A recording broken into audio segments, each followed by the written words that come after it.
Hello and welcome! I'm Dan. I'm Dudley. And welcome to Deaf and Dumb. Welcome to our newest episode. Well, I mean, you can't, I guess, I mean, that's true in the moment, but by next week, when if they're listening to it out of order or something, that won't be true. I don't know what you're talking about. Like, I mean, if they listen to next week's episode first, and then they come back and listen to this episode, it's not going to be true anymore. It's not going to be the newest.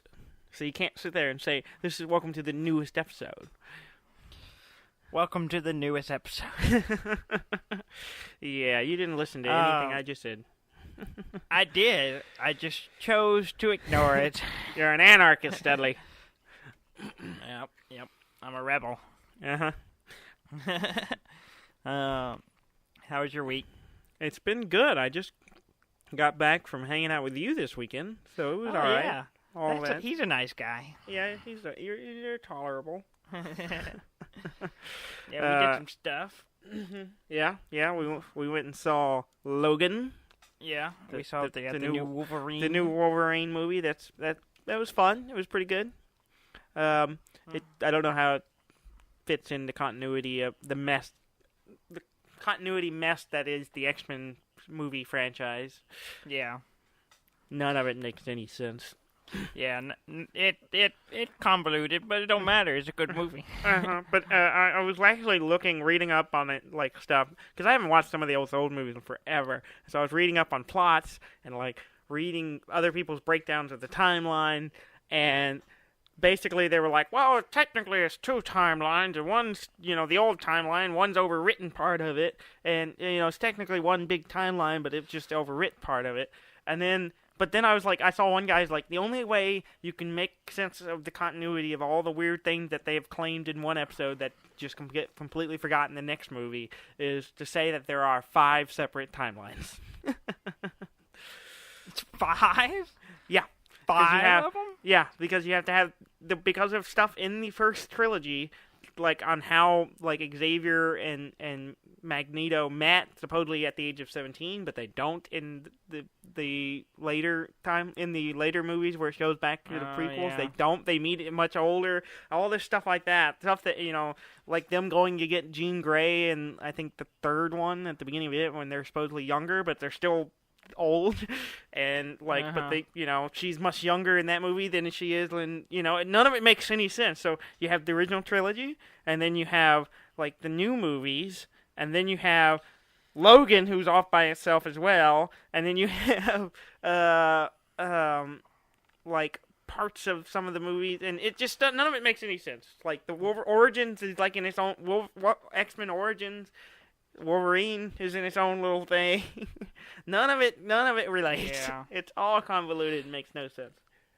Anyway, we don't have time to spend our game show talking about a movie series. Yeah, that's true. But it was fun. So if you like that kind of thing, it's a good Wolverine movie, which most of them aren't good Wolverine movies, but this one was pretty good. Yeah, it's a good movie. Period. It's a good movie. Wolverine, the stuff, all that aside, it's just a good movie. Yeah. So enjoy. Anyway. Go see it. Yeah. Well, we saw it with Brab and Gramham. Ham. Anyway, to games. Yes, I picked up a game that came out on Steam this week. Oh, yeah? And have been playing it pretty rigorously. Yeah. Called Torment, Ties of Numenera. And I'm familiar. It's been around for a little bit because they did a Kickstarter to raise funds for it. And then I think they had maybe earlier access to it, but it got released on Steam this week. And I happened to see it, and it's a thematic sequel to Planescape Torment, which is an old 1999 game. That's what during the Baldur's Gate kind of era of isometric game. This was like the heyday of isometric games, which seems to be coming back with because the new game Torment game runs on the I've gone completely blank. Pillars of Eternity engine. So, which is another isometric game that's pretty popular right now. But anyway, because it's a thematic sequel of Planescape Torment, a game I played a lot of and really liked. I've been watching this and kind of keeping an eye on. I didn't do the Kickstarter probably because I was broke at the time, and now it's out and I've gotten it and I've been playing it and it's great. Yeah. So for those who don't know, it's an isometric, so top-down, third-person, fixed point of view game, RPG. Kind of like Baldur's Diablo, Gate, Diablo, 2, yeah, Diablo 3, all those games. that The kinda original Fallouts 1 and 2. Well, yeah, it's more like those than Diablo. Diablo's kind of a little clicker, while this game's more of a it's more like it's more like Fallout though, in that the combat becomes turn-based. Oh yeah. I wasn't talking about that. I was talking about the isometric view. So the reason they call it thematic sequel to Planescape is because it feels like Planescape. It's completely different world. The Planescape game was set in the D&D world. You're this character in Sigil, which is like the middle city between all the planes in the D&D realms, multiverse or whatever. But this one is set in the Numenera RPG, which is a role-playing game by Monty Cook, who worked on a bunch of those things. Worked on all these other role-playing games. But anyway, he made his own sci-fi fantasy world called Numenera, and this is set in that. But otherwise, it's so much like Planescape. I was so happy with it, because that's all I wanted. Was just, because in Planescape, it's like there's tons of reading, there's a lot of dialogue. I mean, you spend most of this game just reading descriptions and reading dialogue and making dialogue choices. Like, I've had 2 big combats. And I've been playing for several hours. Oh, that's cool. But it's got sci-fi elements, right? Yeah, it's it's very heavily sci-fi, like distant future, or like I don't know, thousands of years in the future type thing. Okay. And it's really cool, and but it also has a fantasy feel, because you're not like walking around with beam weapons or anything. You're still using like melee weapons, and you have like weird grenades and things called what do they call it? Cryptics. And they're like these weird magical artifacts they're from long forgotten worlds that you have that you throw at things, and they do things. But it's super cool. The world's really cool. The story's really, really engaging. And like in Planescape, another thing they're very similar is like Planescape, you start off as this what's called the Nameless One. He's this immortal who wakes up in a morgue, doesn't remember anything. So you start off like, it's like a new character, but because you don't know anything, except he had this long past, like all these lives he's lived because he can't die. But he doesn't remember any of it, and he's like this scarred up, miserable looking person. And you're finding this path of doing whatever you want, or trying to discover who you really are, or what you've done in your past lives or whatever. This game's similar in that you start not knowing who you are, and through this weird, crazy event, and then you basically wake up in what's called the labyrinth, with your mind, and that's kind of where the character creation starts. And then it turns out you're called the last cast-off, so both characters don't have names.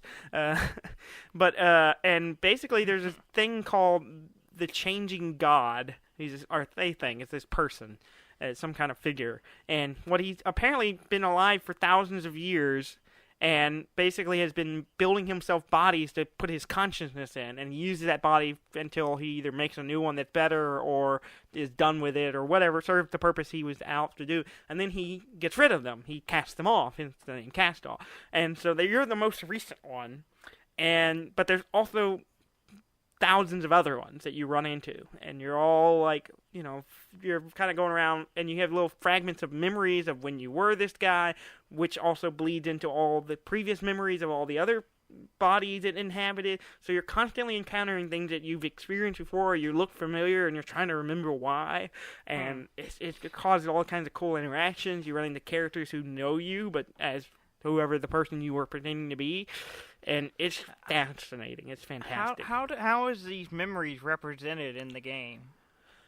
You just walk up to stuff, and then it's like, it'll be like, this looks familiar to you or something, and you can you have a dialogue action option that's basically spend some of your one of your stats points to try to remember.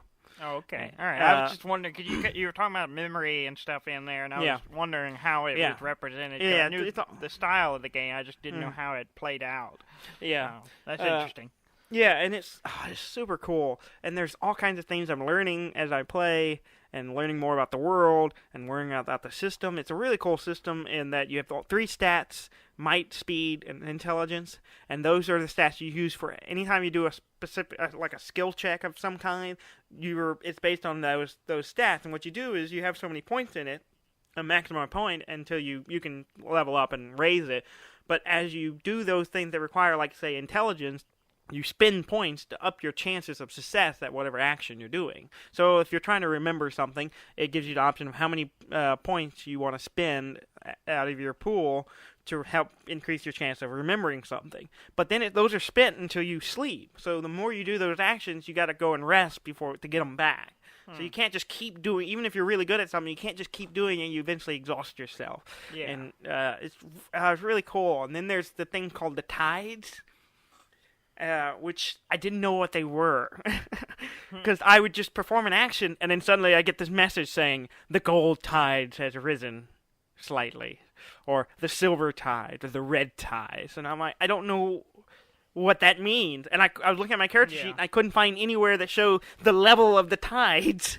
Like, there's not, I don't know. I don't know what this means. And then slowly up through the tips and the load screens, and like from what I saw elsewhere, I learned that there are 5 tides. There are 5 different color tides, and they're all associated to different personality types.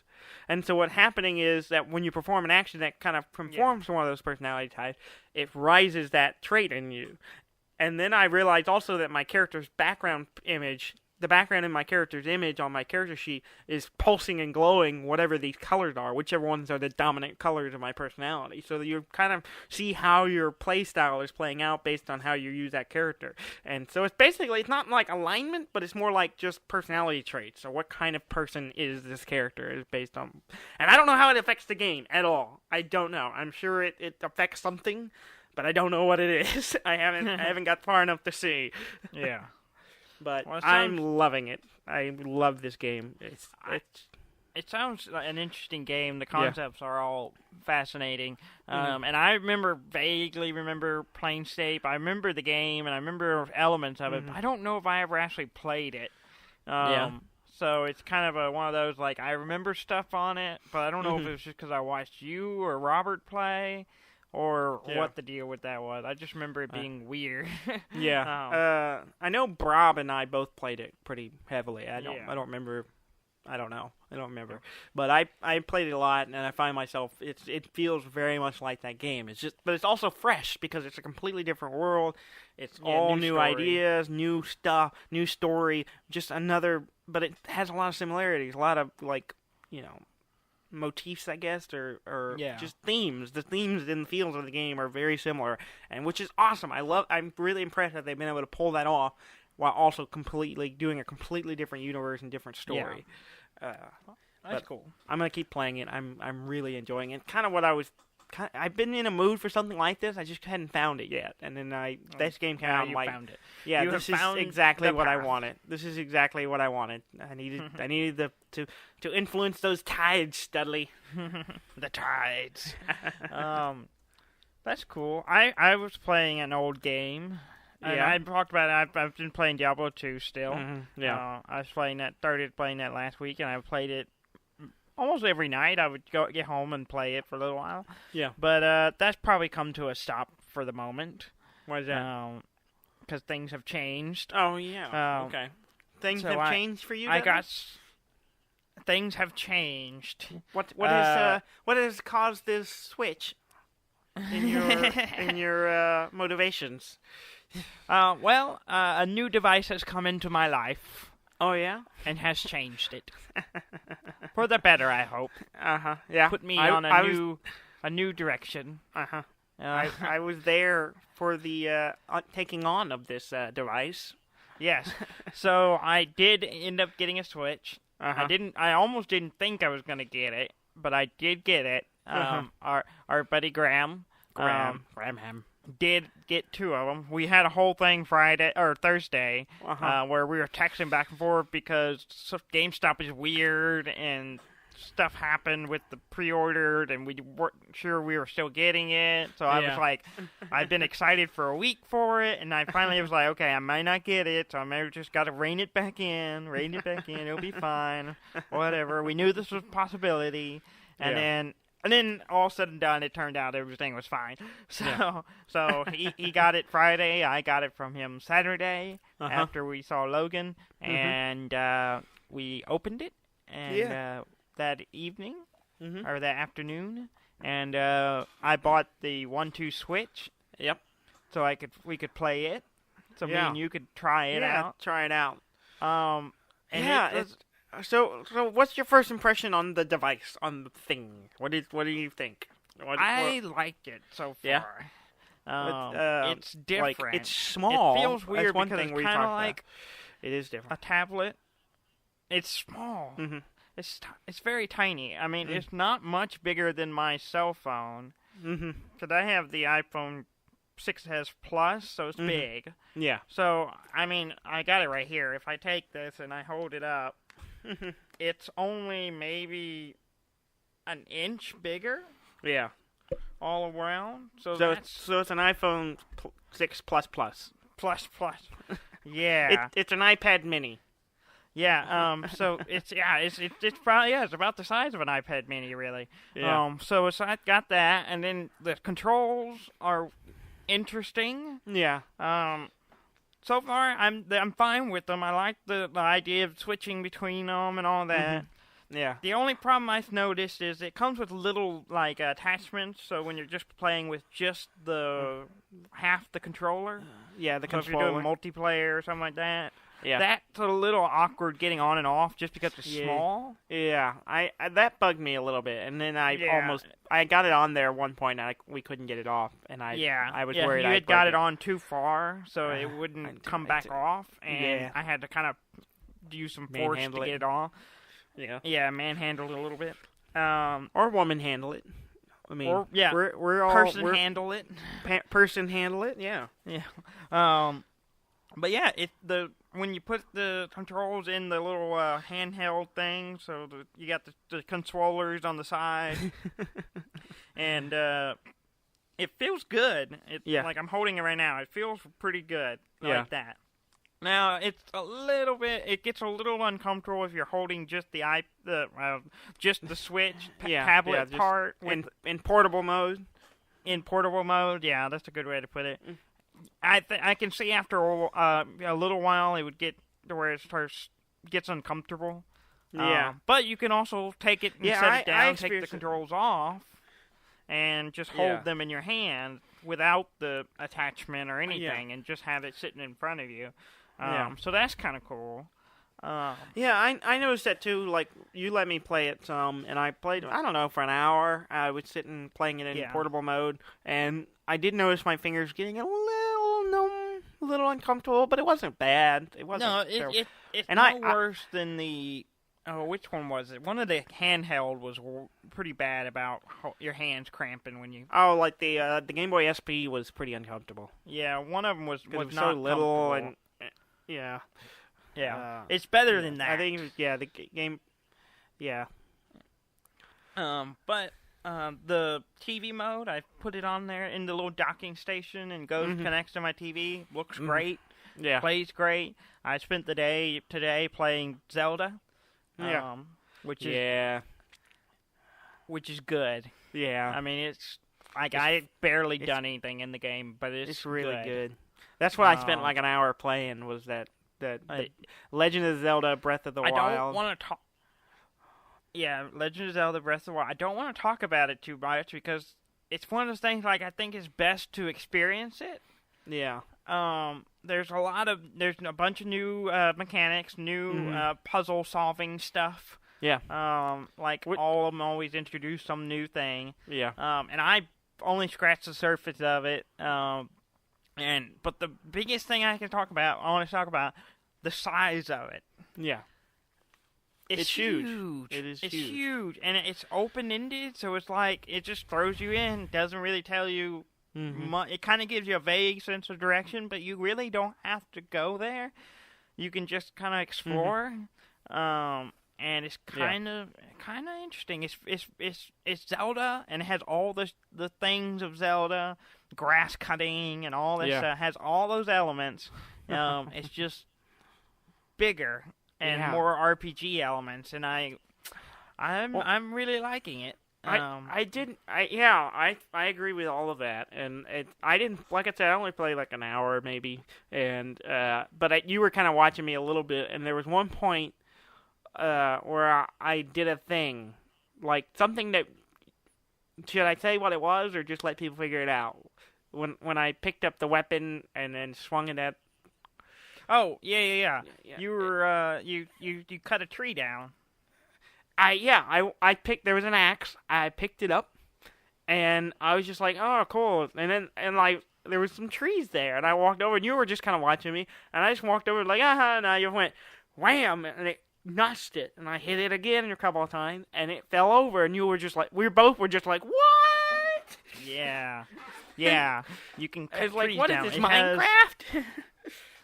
It has some crafting elements to it, and I won't say much more about what those are, but it's one of the things you got to experience it. It's a good game. It's really good. I was wanting to weep because I knew I was going to leave and not be able to play it, and I don't have the system, and I don't have a Wii U. I can't play this game at all, and so I'm just like, well, this game is beautiful, and I want to play it extensively, and I can see myself really enjoying it and having so much fun playing it, but I cannot play it, and I have to leave and go home and be without. That's okay. I'm coming home to visit, so you'll get to play it soon. Some more. Okay, so I'll play like 30 minutes here. 30 minutes here on a massive open world game. I'm just gonna consume 1 pixel. That's all I get. 1 pixel. One little morsel. That's a tasty pixel. It's either that, or I could just not let you play at all. Do you want your 1 pixel, or do you want nothing? It's a succulent pixel. Okay, but it's beautiful. It apparently plays really well on the Wii U as well. Apparently, according to buddy Graham is playing it on Wii U. So he says he couldn't tell much difference because his wife is playing it on the Switch and he's playing it on the Wii U. Because that's how marriage works. Apparently. And so he said he would look over at her, and he said, there's some slight difference, some contrast difference and stuff, but overall, still the same game. So it's really not much different. Yeah. So that's cool. So yeah, and then we spent some time playing the 1-2 Switch games. Yeah, we went and got it because we thought, what new, why have a new Nintendo system without some silly games to play? Yeah, well, and then also, since you were there, it'd be something we could both play together. Yeah. And awkwardly. I would say we had fun. We did. It's definitely an icebreaker game. Oh yeah, it's very party game-ish. Yeah, I would say so. It would be great to if I just showed up somewhere and be like, hey, I brought my Switch. Let's play some games. Which, according to the advertisement, is the idea. That's what they want you to do. Yeah, and there's 28 games on there. Yeah, there's a bunch. That surprised me. I didn't realize there were that many. Yeah. I was hoping there was random stuff, and it was really weird. Yeah, I was hoping there were that many because to justify the, what was it, $45 price tag? $49.99. $49 price tag. I was like, they better have a bunch of games. But yeah, some of them are awkward, and all of them are set up in a way that shows you how to play, and it's all just like, take this one, you each get one Joy-Con, or as we call it, controller, and you hold it, and each hold the right and the left one. You hold one, and I hold the other, and we do some silly action. Usually, it's Basically. like whether it's like milking a cow or turning boxes to fill the clicks. Most of them involve sound and vibrations. Yeah. Like to figure out how many marbles are in your box, and then or I like like that one. That one was fun. Or like beating your pretending to beat your chest like a gorilla to attract a mate. They were all really weird, but really funny. Yeah. Or performing yoga poses, or Yeah, and trying to hold it, and if you move too much, you lose. or get in a gunfight. It was all kinds of weird little scenarios where it's just like, all right, you're gonna move these controllers. This is how you move it, and you're gonna do this in some kind of competition, and it's really clever. Yeah, it's fun. Yeah. We you saw all the silly stuff, and some of the games we didn't go to because we were like, yeah, we don't want to do that. Yeah. But for the most part, most of them are pretty entertaining for a little Yeah. while. I will say we were exhausted by the end of it. Yeah, we were. We were like, okay, I'm tired. I want to play Zelda. Yeah, that's basically what stopped us. Once we kind of went through, of course, we went through all the games to check them out. But then, it got to a point, some of them were just they require you to, if you want to, especially if you're like us and you get competitive and you're trying to beat the other, you get physically active and moving as quickly as possible. And then you're like, oh, I'm tired. Yeah. Yeah, It's fun. It was really fun. I want to talk about this because it's really interesting because most of the games you don't pay attention to the screen at all. And Yeah. in fact, In it fact, sets it up the tells whole you thing not to. is in fact it sets up the thing of is you each get a controller and then you make eye contact with your opponent. And then that's where it wants you to focus. You're paying attention to the sounds, and you're paying attention to the vibrations in your controller. That's where it provides the information you need. Otherwise, you're watching your opponent because they're doing stuff that you're going to either react to, or you're competing with them, or something. And it's really clever because it kind of removes you from the what do you call it? The disassociative way sometimes video games. Most time you and I play a video game, we sit next to each other, we don't look at each other, we're both looking at the screen, we both have a controller. We'll talk and we'll interact like that, but we're not looking at each other. We're not engaging each other in that way, and it makes it was, like I said, it was a little awkward when we first did it because we were like, well, this is weird, where we're stand up opposite each other and look at each other, and I'm like, I don't want to look at you. And sometimes we wouldn't do it. Yeah, we're like, well, this is awkward. I don't want to do this. But then we slowly kind of got past that, and it became fun, and it was more like human interaction, more social interaction, as opposed to just playing a game. Even though we're still just playing a game together, I thought it was really interesting how they've done that. Yeah, they brought a whole nother layer of social interaction to a video game, and I think that's cool. Which is super effective because it's a party game, and that's what party games are supposed to do. They're supposed to loosen you up, break the ice, everyone has fun, get to have, laugh together and be silly. Do something stupid and silly, and we all can have a laugh about it. Yeah, and the previous system did similar thing with Wii Play and everything, but this one adds another layer of saying, hey, look at each other, interact with each other. And it's a small thing, but I don't know. I think it makes an interesting difference. Yeah, it makes a really good game, really fun, different game. Yeah. So I think it was worth the $49. I can see it being fun, if I play with my cousins and maybe take it to a party or something and play, and it's just something to jump into it, and that's pretty cool. Yeah, it's really silly. It's a little awkward, but then once you get past the awkwardness, it's just fun. You're just having fun. Yeah. It also shows off the potential for what the Switch can do. Yeah, exactly. Yeah. I'm curious if they'll add more games to that. I kind of hope. I don't know if they'll do this because I don't know. It's not really the Nintendo model, but to make DLCs for 1-2 Switch, that just because I could see the sky's the limit. They could just keep making bunches of those mini games, and I kind of hope that they just hey, here's some more at some point, or rather than you have to go buy 1-2 Switch 3 or whatever, 1-2 3 Switch or something. I don't want that. I just want them to be like, hey, you already bought this game. Here's some more mini games. Just add stuff on. A lot of things do. But Yeah, I know it's a possibility, but Yeah. I mean, it's not.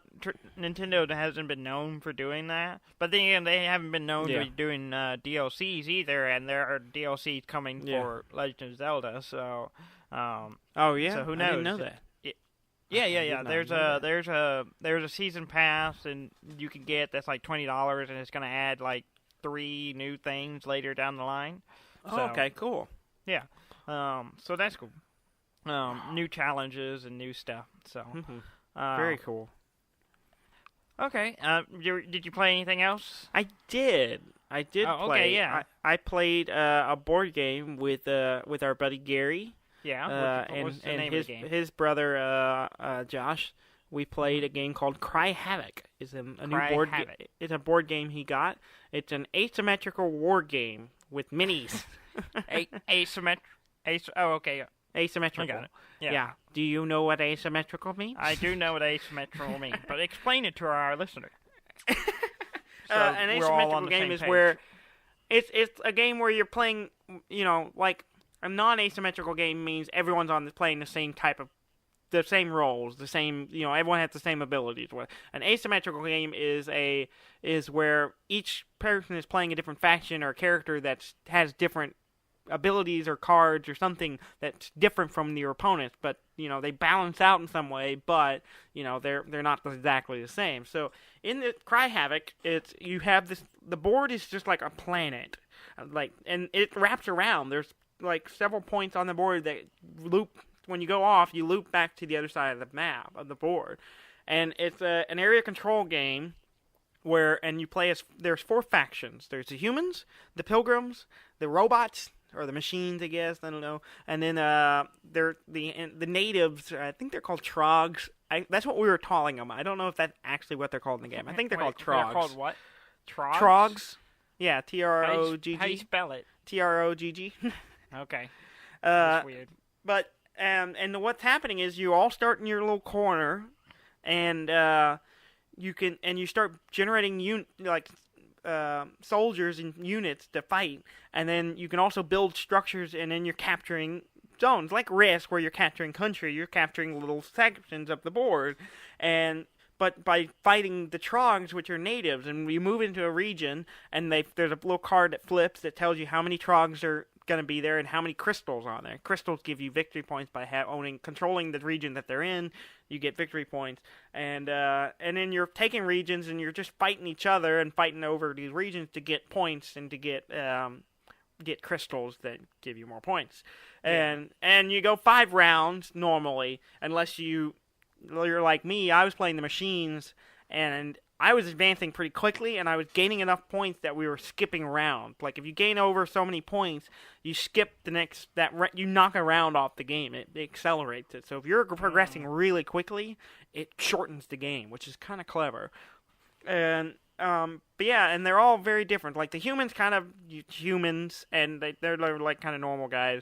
And then the machines are really good at war. They like making bunches of machines. They like killing things. They like fighting things. They're really aggressive and out to like take over things.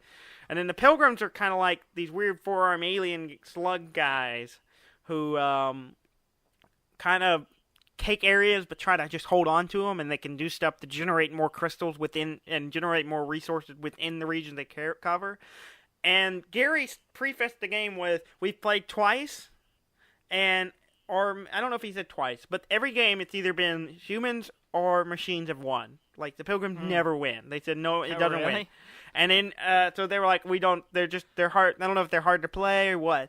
So Gary was like, I'll play pilgrims, because I was like, you know what? Because you said that, it makes me want to play them. He's like, no, I don't want you to. So he said, I'll play pilgrims, and I picked machines, and so we played through the game, and then I was winning. I was doing really well, and we get to the final score, and I made a bunch of points. It was like 59 something, I don't know. I had like 59 points, and then Gary made 60 points. He was 1 point ahead. He beat me by 1 point with the faction that never wins. Okay, so what it is, you're telling me, is that Gary conned you. He said, this is the worst team. You don't want to play it. I'll play it. It'll be fine. That way you don't lose so badly. And then he kicked your butt with him. Yeah, he conned me. I knew it was going to happen because, and then Gary always does. He's like, oh yeah, they don't, I don't know if they do. And then he always, and of course Gary's really good at those kind of games anyway. But it also, like, there's elements of a deck builder in it because everyone gets their own set of cards, and those cards have like actions on them and abilities that they can activate with them in battles. It has a whole battle system, and so you can use those cards in battles to do stuff. You can also spend them to use actions like move your units or build more units or build a structure or whatever. And then you can draw more cards from these terrain decks. And they add like extra resources that you can spend to do things. They also add other abilities things that you can use in battles. And but they can only be used within a region that matches that terrain. So they're kind of area specific, but you're drawing and you're adding those to your deck, and you're shuffling them and drawing up 4 cards, and that you're using those cards to do your actions. So it has a little bit of a deck builder stuff in it, and a little bit of like Risk, a little bit of miniatures and stuff, because it comes with a full set of miniatures for each faction, and it's really cool. It plays 2 to 4 players, which I'm really interested to try at 4 players because the 4th player plays the Trogs, the natives. Oh, really? Yeah. So they're playing the thing everyone else is fighting. Well, at the beginning, they're playing against the things everyone's fighting, but also it's really different because they don't control the regions until like they get activated, because the Trogs are just there. And they don't really do anything until you attack them, and then they become Trogs, and then thus they aggravate. When you push them out, they get mad, and they start building more parties to come back at you. So when the person who plays the Trogs, the way I understand it, is that more guys get activated by people invading regions, and then you can start fighting to keep control of regions. It's really, I don't know. I'm not sure how exactly all it works, but I'm really intrigued. So they have a completely different thing going for them. But they also, because they're in so many regions, they don't get as many points. They don't generate as many points for controlling regions, and so there's some balancing stuff going on in there. Yeah. But I'm really curious to see how it plays. About how long did it take to play? About an hour and a half. Not too long. It's a fairly short game. Yeah. And again, I sped it up by like blowing past the point markers that shortened it around. So yeah. Yeah, it's a cool game. It's got a lot of pieces. It's got lots of cards. It's got minifigures. It's got all kinds of stuff going on. It's really cool. Yeah, that's cool. Well, that's good. It's always fun to play a new board game, and it has some new mechanics and something else going on for it. Yeah, I like new games. Yeah, we were trying to decide what we were going to play this week, and I was kind of wanting the mood to play more Star Wars Destiny, but I hadn't put together a deck. But then he'd been telling us about this game, and I was like, and we talked about doing tabletop games of some kind. But since he had this new board game, I was like, I want to check out the new thing. I want to see the new toys, so I got to play it. And also, I was also holding off playing Star Wars Destiny because I was waiting on new cards. I bought some new character cards. Not new, but extras that characters I already had. So you were doubling up. I was doubling up to have 2 dice. So I now have 2 dice, an Elite Grievous and an Elite Jango, which opens up a lot of doors for me for what I can do. We don't have time for Destiny, so moving on. No. It opens up a lot of doors. I'm almost done. It opens up a lot of doors as far as character combinations and teams and decks I can build. So that was my motivations. All right, cool, awesome, man. Moving on. I was really tempted while I was in Houston to go around to shops to see if I could find some cards. Yeah. But I kept you busy and away from your addiction. It's not an addiction. So we're doing good.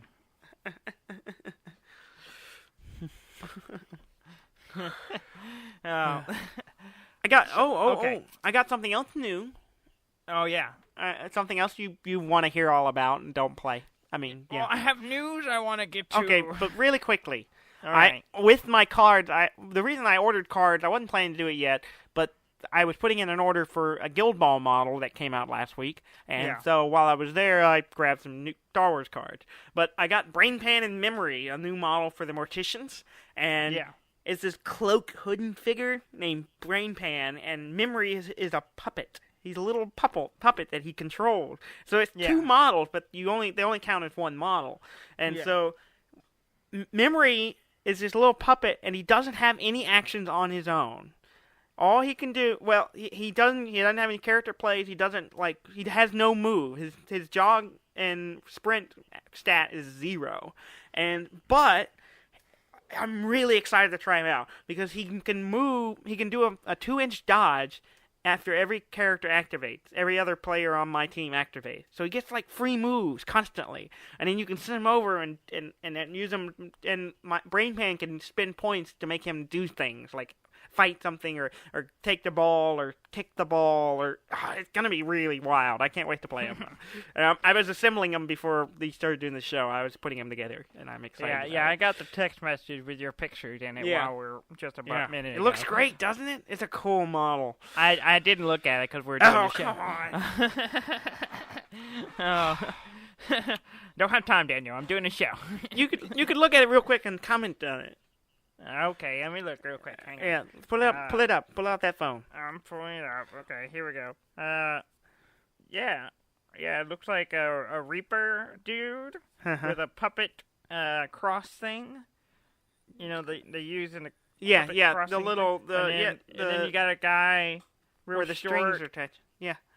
He got a hand reaching for help. Yeah, he's missing an arm. I haven't finished putting him together. He only has one arm. Why send me a picture of it? I mean, because I was mostly finished, and he looks cool. I only like to see completed work, Daniel. Is that why you've completed all your models? Yes, they're done. I graciously gave you. And they're done. They're done. They're sitting finished. disassembled in a box. They're gorgeous.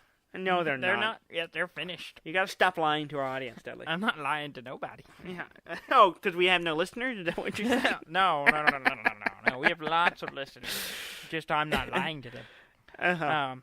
All right, the news. Okay, tell me about the news. I got a bunch of Switch stuff. Which I'm very excited about and very interested in because I have one now. So one thing I saw, so the Pro controller, they have a Switch Pro controller, which is like any of the other Pro controllers for the most part. I haven't even seen those or seen how they held. They kind of look like the regular controller. They just, it doesn't don't pull apart. Yeah. But there's a hidden message in it. Yeah, I saw that. Yeah, that if you look behind the right joystick and look through the plastic under it, you can see thanks to all of game fans written in English right there. Yeah, it's just a weird little thing. Yeah, it's really weird, kind of funny, kind of. I just one of the things like, did the engineers put it there? Who put it there?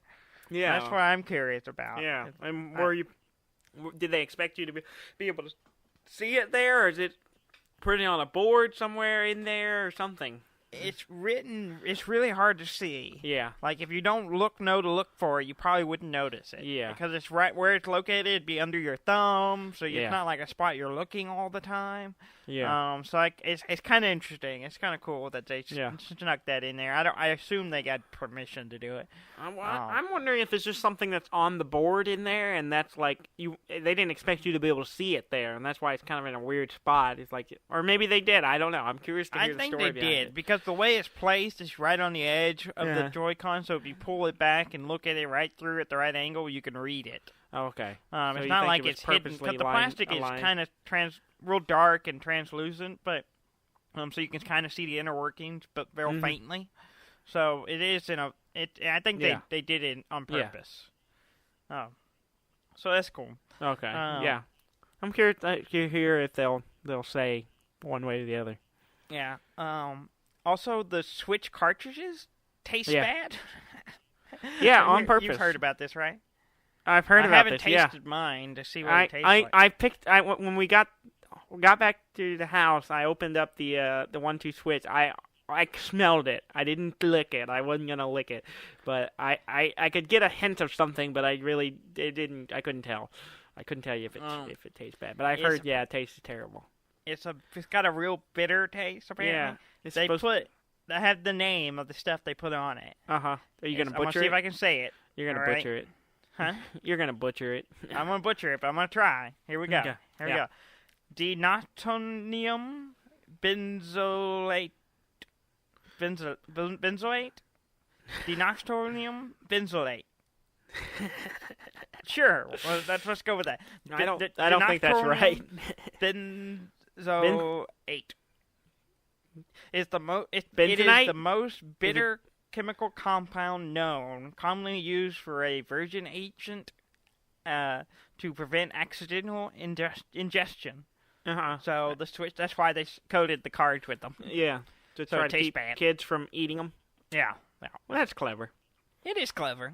Yeah. They'll stick it in their mouth and go, and spit it out. What if there's like that 1% of people, or 0.10% of people, whatever, who enjoy that taste? Or have no sense of taste? Maybe. They're going to swallow them anyway, so there's nothing you can do. So yeah, it's kind of it's Nintendo. They're always looking out for the children. Oh yeah, okay. Or something, I don't know. Looking out for their pocketbooks. Or they're more likely their parents' pocketbooks. Oh. Now, there's some more interesting stuff going on with the games eventually coming out for the Switch. Oh yeah. Nintendo has now announced that there are more than 60 indie games coming to the Switch. Oh yeah, I saw that. Yeah, by the end of the year. Yeah. So they seem to really be embracing the indie game developers. Yeah. Which is pretty cool. And I was kind of scanning over the emblems of the games. And I saw a couple that grabbed my interest. Yeah. And I figured it would grab your interest as well. Yeah, I don't care. I don't own a Switch. Well, one of them is The Escapist 2. Oh. The sequel to Escapist. Okay. Is going to be on the Switch. Okay, I didn't know they were making another one. I had heard about it. And I've seen some video of it. I think we talked about it on here. Did we? I think so. I don't believe. I'm sure. Maybe. I don't know. We talk about a lot of things on this show. But anyway, so that's Hugh going to be Jackman. on the Switch at some point. Hugh Jackman. What? We should talk about Hugh Jackman. No, he's not in a video game. We can't talk about him. He could be. He could be, yes. He's in a video game in our hearts. He's not yet. So Hugh Jackman, get on that. Get in a video game so we can devote an episode talking about you. If the internet wasn't being finicky, I would check if I'm sure maybe he's been in one. He may have, but we don't know, so we can't talk about it right now. Okay. The other game that grabbed my interest from the indie game list was Stardew Valley. Oh, yeah, that one's good. Have you played it? I have not played it. You should definitely grab that. But I might check it out if it comes to the Switch. Well, it's supposed to be coming to the Switch. That one would be really great for the portable mode. Yeah. Because I was thinking while playing, I was like, I want this. I think it's coming out on other portable consoles as well. But I would love to have that game on my DS. It would be a perfect game for that. Yeah. Yeah. I like it. That's a good game. We've talked about it on the show back when it came out. Mm-hmm. Yeah. The other thing I read thought was interesting about the Switch is that there's a deal talking about not all the games will have the TV mode available to it. Oh, really?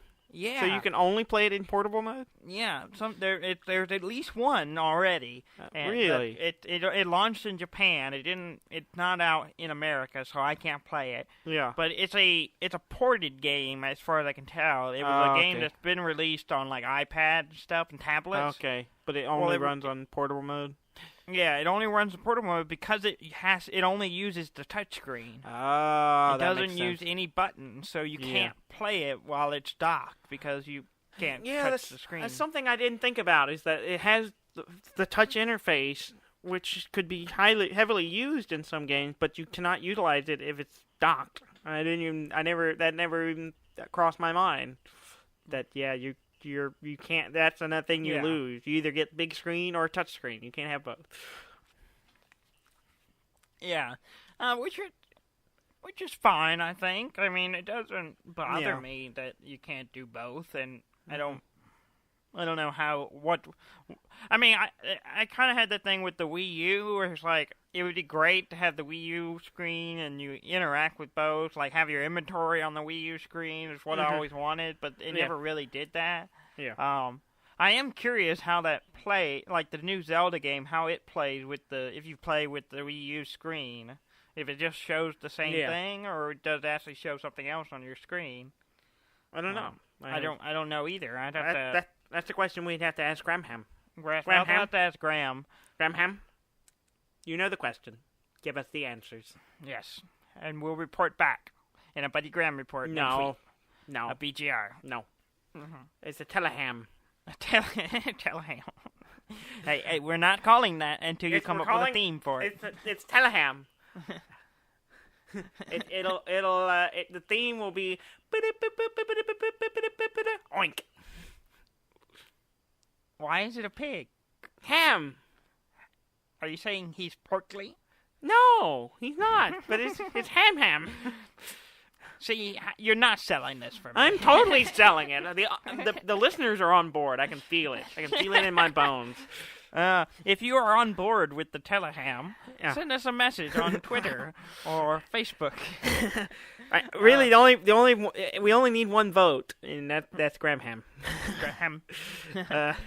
I got that sense that Graham will just go along with whatever we do. I don't know if that's entirely true. I think we could push the limit on that. Well, I guess we'll find out. Though I guess he did let me touch him inappropriately a lot this weekend. Just this weekend? Well, just like in the past, has he like given up on stopping you? Maybe. I'm not sure which is. Apathy might have set give in and let it end. So I heard that you can't transfer saves on the Switch. You can't. Right now, it's not in. You cannot transfer save from one Switch to another. But I assume that's going to change quickly. That's something it seems like something that they should have. It's odd that they don't have that. But, I mean, Nintendo's been notoriously annoying about that stuff. I mean, you can do it with the DS, but it's a big pain in the ass. I kind of got the sense that they kind of rushed this out. Yeah. Like, the hardware is solid.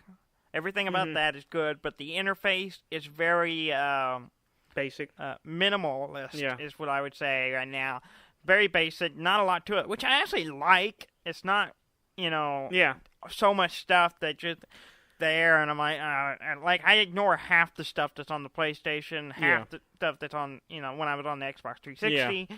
So it's kind of nice that it's like, it's just this, nothing else, and no random stuff, and so that's kind of nice. So and then I could just build off that. So hopefully they'll all the little things that they're missing, they'll fill in the next year, couple months. So, with interface updates and stuff like that. Yeah, and that's going to happen. Yeah. And it's just hopefully we'll get the little things like transferring data and stuff like that we want. A large digital library. Yeah. Because we already have one, Daniel. What more do you need? Yeah, but I could count when we pulled up the little store on the. I can count the number of them on my fingers. I don't need toes. I can count them all on my fingers. It's 9. There are 9. Yeah, exactly. I have a spare thumb not being used in this counting. Yeah. So there's not much, and 2 of those are shovel knights. True. So technically, it's only 8 games. Man. Shovel Knight would be awesome on that as a portable game. Yeah, I'm trying to decide if I want to get it because I've played Shovel Knight.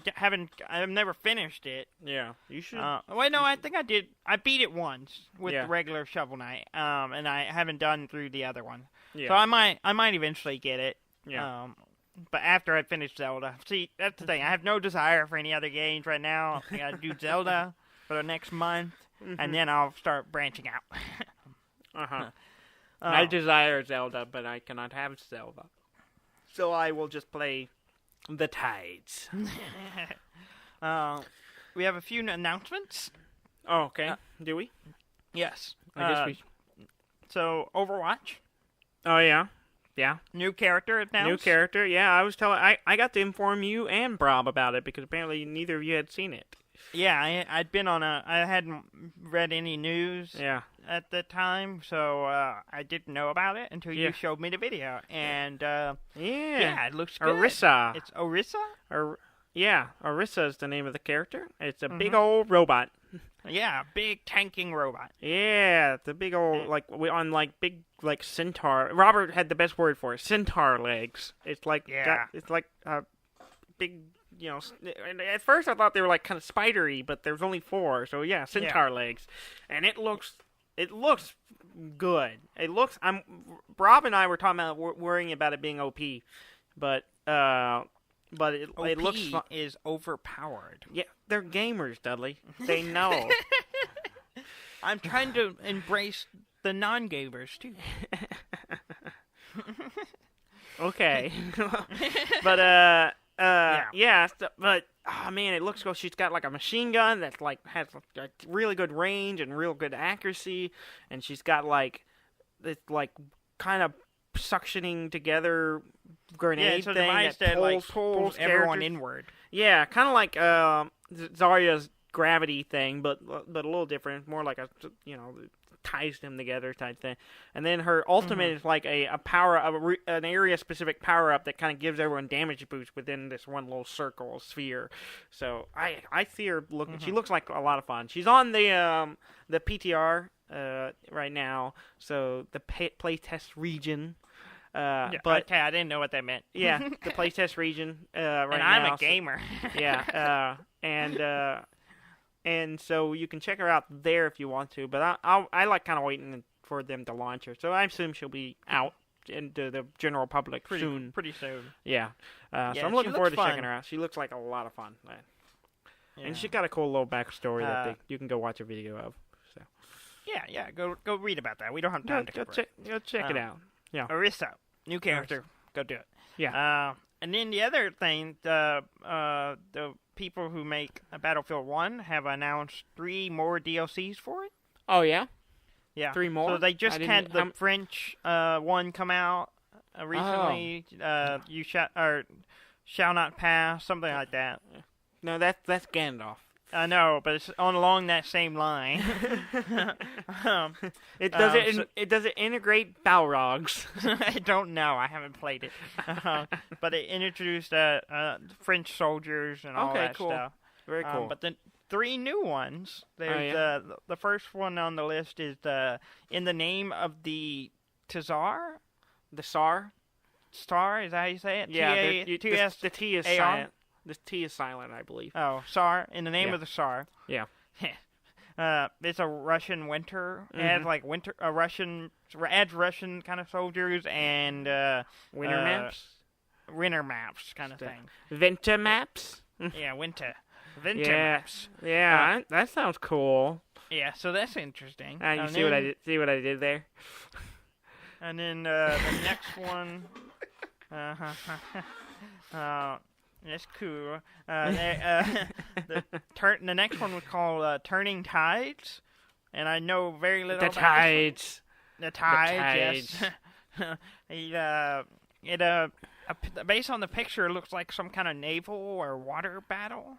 Oh, okay. Because in the picture, it has a ship, it looks like in a storm, but then there's a big battleship, and there's gunners around it, and water, rain, and all that stuff. So it has nothing to do with personality traits.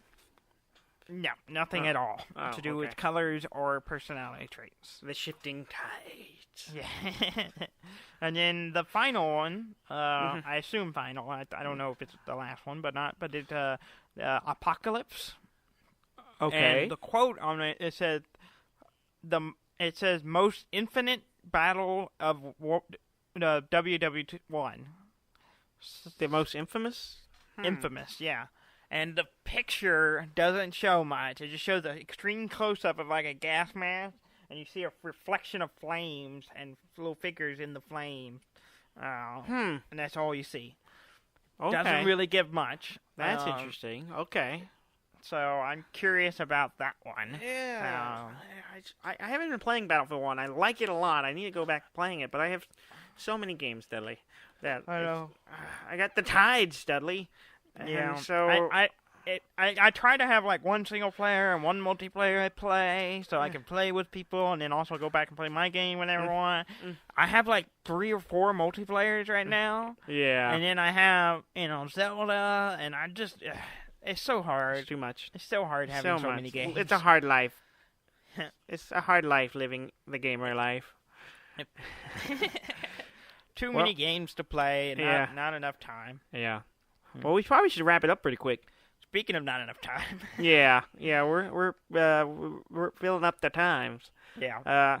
So very quickly, please go to our website at deafandumb.com. That's DEAFNDUMB.com. At the top of the page is all the links. Quickly. All the you links. Can just take your time. All the links. All the links at the top of the page. I like you just ignored me. And there are links up there. And, yeah, there's Twitter. We're on Twitter. We're on Facebook. Go check us out. Stuff. Like us. Follow us. All that stuff. Yeah, all that stuff. Go review us on iTunes. Please. As Daniel says, we're on our knees give us begging. all the stars. All the stars. New episodes every Monday, and we'll just keep on trucking on. Yeah. Thank you very much for listening. I'm Dan May. And I'm Dudley May, and this has been Deaf and Dumb.